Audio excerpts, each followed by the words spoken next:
జై శ్రీమన్నారాయణ. తిరుమల మనదే అనే ఒక నానుడితో, ఒక పేరుతో ధార్మిక సదస్సుని నిర్వహిస్తూ ఉండేటటువంటి పెద్దలందరితోటి కొద్దిసేపు కలిసి ముచ్చటించే అవకాశాన్ని కలిగించినటువంటి భక్తి ఛానల్ వారికి ముందుగా మంగళాశాసనాలు చేస్తున్నాం. సదస్సులో నేరుగా పాల్గొనలేకపోయినప్పటికీ మీ అందరితోటి కొంతసేపు ముచ్చటించే అవకాశం మీరు మాకు కలిగిస్తున్నందుకు మీకు అందరికీ కూడా అనేక మంగళాశాసనాలు. ఏదైనా దేశం బాగుండాలి, జాతి బాగుండాలి అనేది ప్రతి వాళ్ళు కోరుకుంటారు. అయితే దేశాన్ని, జాతిని బాగు చేయడానికి ప్రభుత్వాలు ఉంటాయి, శాసనం ఉంటుంది. అయితే శాసనం కానీ ప్రభుత్వం కానీ కొంతవరకే జాతిని, జనాన్ని కూడా నడిపించగలుగుతుంది. అందరినీ ఒక త్రాటి మీదకి తెచ్చి అందరిలోనూ ఒక మానసికమైనటువంటి కట్టుబాటుని, ఒక మానసికమైనటువంటి నియంత్రణని కలిగించగలిగినటువంటిది దైవం. అలాంటి దైవానికి నిలయం ఆలయం. అందుకే మన సమాజంలో ఆలయాల్ని చక్కగా పోషించేటటువంటి వ్యవస్థను ఏర్పాటు చేసి శాసనానికి తక్కువ ప్రాధాన్యాన్ని, మనిషికి స్వయం నియంత్రణ సామర్థ్యాన్ని పెంచడానికి వీలుగా ఆలయాల్లో ఉండేటువంటి వ్యవస్థని కట్టుదిట్టం చేసే ఏర్పాట్లు మన పెద్దవాళ్ళు చేశారు. ఆలయాల్లోకెల్లా మూర్ధన్యమైనది, ప్రపంచంలో ఉండేటటువంటి వాళ్ళందరికీ కూడా అత్యధిక శాతానికి ఆరాధనీయము అయినటువంటిది క్షేత్రం, తిరుమల క్షేత్రం. శ్రీనివాసుడి యొక్క దివ్యమైనటువంటి సన్నిధానం. ఈ క్షేత్రంలో సరి అయినటువంటి వ్యవస్థ ఏర్పడడం ద్వారా ఇది ప్రపంచానికంతటికీ ధార్మికమైనటువంటి దిశానిర్దేశాన్ని చేసేటటువంటి అవకాశం ఉంది. దీన్ని ఎంతో కాలంగా ఆదర్శంగా తీసుకుని తద్వారా తమ తమ వ్యవస్థల్ని నిర్మించుకునేటటువంటి వాళ్ళు ఎందరో ఉన్నారు. అయితే ఈవేళ అలాంటి తిరుమల క్షేత్రాన్ని గురించినటువంటి ఆలోచనని సమాజ హితాన్ని కోరేటటువంటి వారందరూ చేసేటటువంటి స్థితి ఏర్పడింది. అక్కడ ఉండేటువంటి వ్యవస్థ కనుక బాగున్నట్టయితే అది దేశాన్నంతటినీ బాగు చేస్తుంది, జాతినంతటినీ బాగు చేస్తుంది. అక్కడ ఏదైనా లోపం జరిగితే అది అందరికీ కూడా ఉపద్రవకరంగా ఉంటుంది.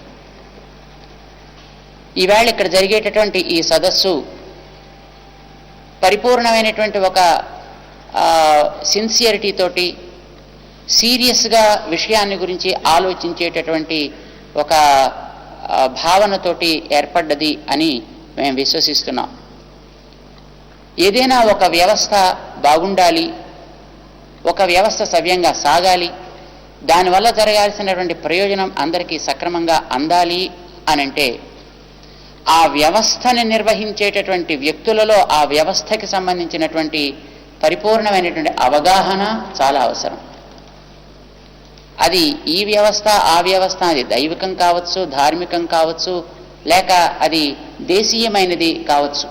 ఆ వ్యవస్థని మనం హ్యాండిల్ చేయాలి అనంటే, లేక దాంట్లో ఏదైనా ఒక మార్పో మంచితనమో పెంచడమో జరగాలి అనంటే ముందుగా ఆ వ్యవస్థని అర్థం చేసుకున్నటువంటి వ్యక్తులు దాని యొక్క నిర్ణయాలు చేయగలిగేటటువంటి స్థితి కావాలి. రెండవది, ఒక్కొక్క వ్యవస్థ ఏర్పడటానికి పూర్వరంగం ఎంతో ఉంటుంది. ఆ వ్యవస్థ నడిచేటటువంటి తీరు దాన్ని బట్టి ఏర్పడుతూ ఉంటుంది. అలాంటి దాన్ని నిర్వహించేటప్పుడు ఆ వ్యవస్థని ఇది ఎందుకు అని ప్రశ్నించడానికి అవకాశం లేని విశ్వాసం కలిగినటువంటి వ్యక్తులు దాంట్లో ఉండాలి.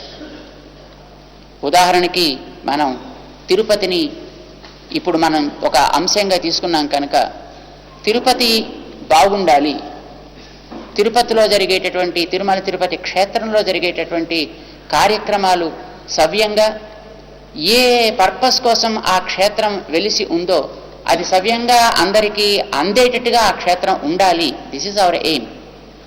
ఇది అనుకున్నప్పుడు ఆ రెండు రకాలుగా ఉంటారు దాన్ని వినియోగించుకునేటటువంటి జనులు. ఒకటి వ్యవస్థని చూసేవారు, రెండు దాన్ని ఉపయోగించుకునేటటువంటి భక్తజనం. భక్తజనం అక్కడ ఎలా ఉంటే ఆ రకంగా దానికి అమరిపోయి వాళ్ళు ఉంటారు. వస్తారు, దర్శనం చేసుకుంటారు, ప్రసాదమో మరొకటో ఏది అందిస్తే, ఎలా అందిస్తే దాన్ని వారు అక్కడ గ్రహిస్తారు, వారి దారిని వారు పెడతారు.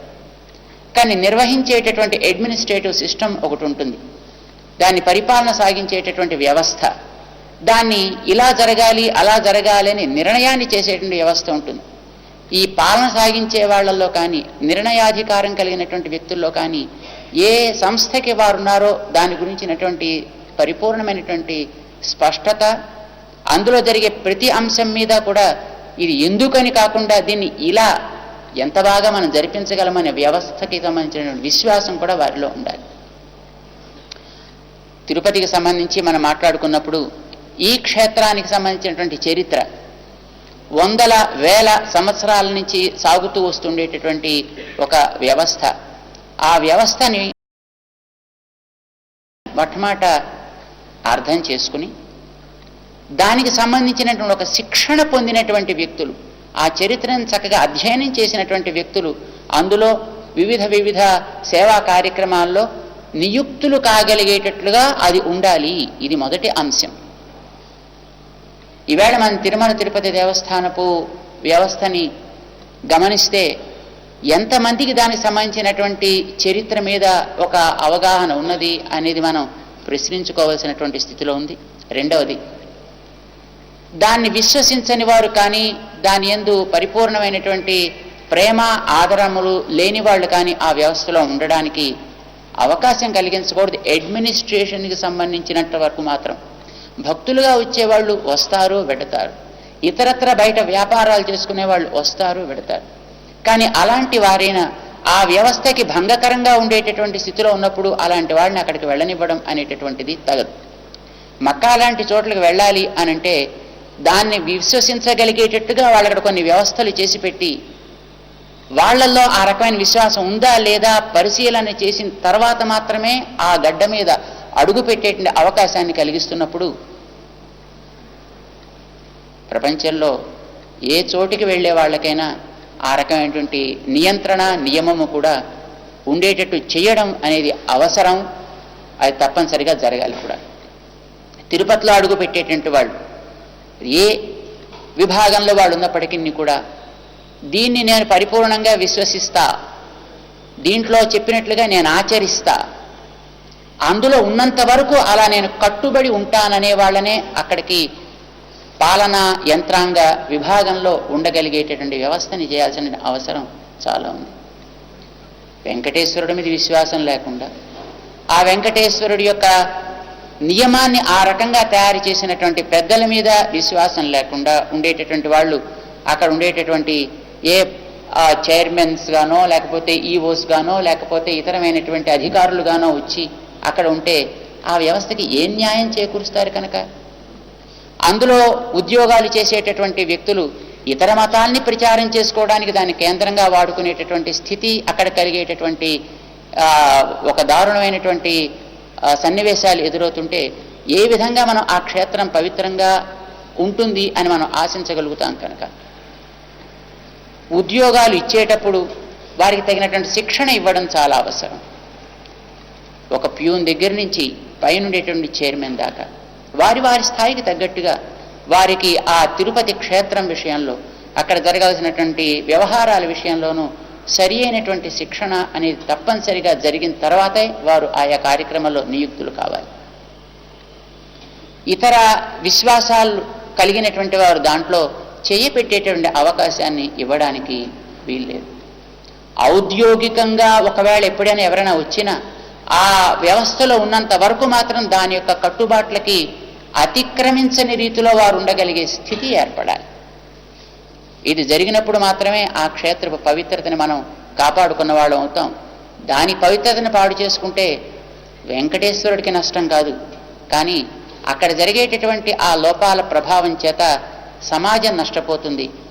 ఈ దేశానికి తద్వారా ప్రపంచానికి కూడా నష్టం వాటిల్లుతుంది. ఇవాళ మనం చూస్తున్నాం మన దేశంలో ఎన్నో రకాలైనటువంటి అరాచకాలు జరగడం.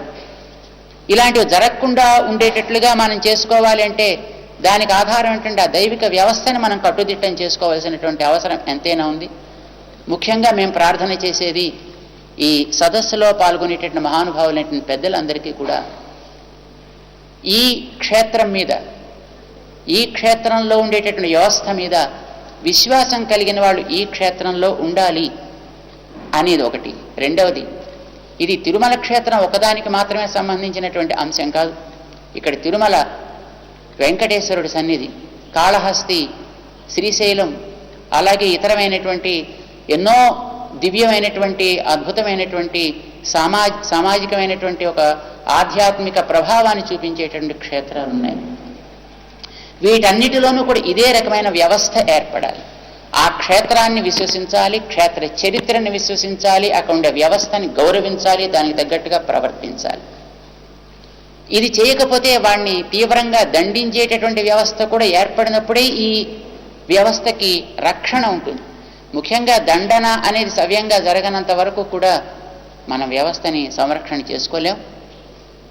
ఎవరైతే అక్కడ ఉండేటువంటి ఆ తత్వానికి, సిద్ధాంతానికి వ్యతిరేకంగా ప్రవర్తిస్తారో వాళ్ళ మీద తీవ్రమైన చర్యలు తీసుకోవాల్సిన అవసరం ఎంతైనా ఉంటుంది. దానికి తగ్గట్టుగా నిర్ణయాలని చేసి అది ప్రభుత్వానికి అందించి ప్రభుత్వం దాన్ని అమలు పరచగలిగే రీతిలో వాళ్ళని మనం నడిపించాలి. ఆ రకంగా సమాజాన్ని మనం ప్రేరణ కలిగించాలి అని మేము ఆశిస్తున్నాం. ఇది శైవ క్షేత్రాలకు కానీ, శాక్తేయ క్షేత్రాలకు కానీ, చిన్న గ్రామీణ స్థాయిలో జరిగేటటువంటి చిన్న చిన్న ఆలయాలకు కానీ ప్రతివాడు దాంట్లో చేపెట్టడం, దాన్ని ఏదో రకంగా మార్పు చేయాలి, లేదు దీన్ని బ్యూటిఫికేషన్ చేయాలి, దీన్ని ఒక పిల్గ్రిమేజ్ సెంటర్గా మార్చాలి, అక్కడేదో ఒక థీమ్ పార్క్స్ ఏర్పాటు చేయాలి అనంటూ అసలు ఉండేటటువంటి దాన్ని మనం సరిగా నిర్వహించగలిగేటటువంటి అవగాహన లేకుండా మనకి తోచినవేవేవో అక్కడ ఇంప్లిమెంట్ చేసేటటువంటి ప్రయత్నాలు అన్ని స్థాయిల్లో అన్ని క్షేత్రాలను జరుగుతున్నాయి. విశేషించి మన వైదికమైనటువంటి క్షేత్రాల్లో ఇది క్రిస్టియన్స్ జరపటం లేదు, ముస్లిమ్స్ వాళ్ళు జరపటం లేదు. అక్కడ ఇలాంటివి చేయడానికి ఎవరు సాహసించటం లేదు. అణుకుగా లోకుగా దొరికినటువంటి ఈ వైదికమైనటువంటి ఆలయాల్లో ఈ రకమైనటువంటి హస్తాక్షేపం చాలా తీవ్రంగా జరుగుతోంది. దీన్ని నిరసించాల్సిన అవసరం ఉంది, అరికట్టాల్సినటువంటి అవసరం ఉంది. ఇది ఈ సదస్సు ద్వారా ఆరంభం అవుతుంది అని మేము విశ్వసిస్తున్నాం. దీనికోసం కృషి చేసేటటువంటి మహానుభావులైనటువంటి పెద్దలందరికీ కూడా ఆ శక్తిని భగవంతుడు ఇవ్వాలి అని, మా ద్వారా జరగదలసినటువంటి సేవని అందించడానికి మేము ఎప్పుడు కూడా ముందుంటాము, సిద్ధంగా ఉంటాము అని మా యొక్క సంసిద్ధతని తెలియచేస్తూ అందరికీ కూడా అనేక మంగళాశాసనాలు చేస్తున్నాం. శ్రీనివాసుడి యొక్క అనుగ్రహంతో అతని వ్యవస్థ బాగుపడడం ద్వారా సామాజికమైనటువంటి శ్రేయస్సు, వ్యక్తులలో ఒక నైతికమైనటువంటి మార్పు ఏర్పడి ఈ జాతి బాగుపడుగాక అని మేము ప్రార్థన చేస్తున్నాం. జై శ్రీమన్నారాయణ.